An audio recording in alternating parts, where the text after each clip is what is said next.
दोस्तों, बहुत समय पहले की बात है कि एक गांव में एक बहुत गरीब इंसान रहता था। वह अपनी गरीबी से इतना परेशान था कि एक दिन वह आत्महत्या करने के लिए नदी के किनारे पहुंच गया। वह आत्महत्या करने वाला ही था कि तभी उसे एक महात्मा ने रोक लिया। महात्मा ने उससे आत्महत्या करने का कारण पूछा। उसने कहा कि बाबा, मैं बहुत गरीब हूँ और मैं अपनी गरीबी के कारण बहुत ही परेशान हूँ।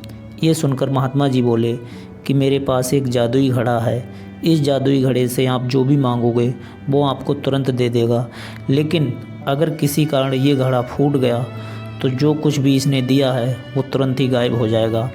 महात्मा ने कहा, मैं तुम्हें वो घड़ा दे सकता हूँ, लेकिन इस घड़े को प्राप्त करने के लिए तुम्हें मेरी 2 साल तक सेवा करनी होगी।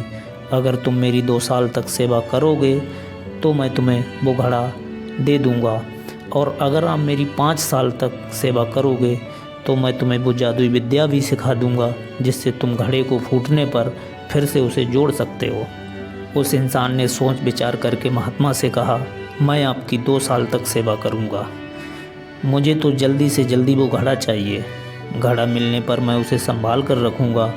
मैं उसे कभी फूटने नहीं दूँगा, क्योंकि मेरे पास 5 साल का टाइम नहीं है जो कि मैं आपकी 5 साल तक सेवा करूं।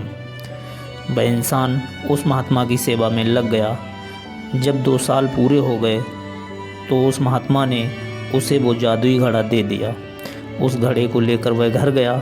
उसने लालच के नशे में चूर होकर उस घड़े के सामने अपनी इच्छाएं रखीं।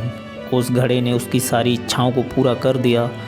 उसने उस घड़े से गाड़ी, बंगला, नौकर, चाकर सब कुछ मांग लिया।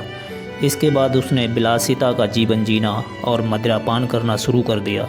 दोस्तों, एक दिन शराब के नशे में वह उस घड़े को अपने सर के ऊपर रखकर नाच रहा था।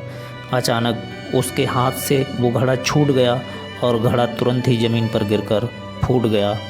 घड़े के फूटते ही जो कुछ भी उसने उस घड़े से मांगा था वह सब कुछ तुरंत ही गायब हो गया, क्योंकि ऐसा उस महात्मा ने पहले ही बोला था। अब वह इंसान सोचने लगा, अगर लालच के कारण उसने जल्दबाजी ना की होती तो वह उस महात्मा की 5 साल तक सेवा करके वो विद्या भी प्राप्त कर सकता था जो घड़े को पुनः जोड़ सकती थी।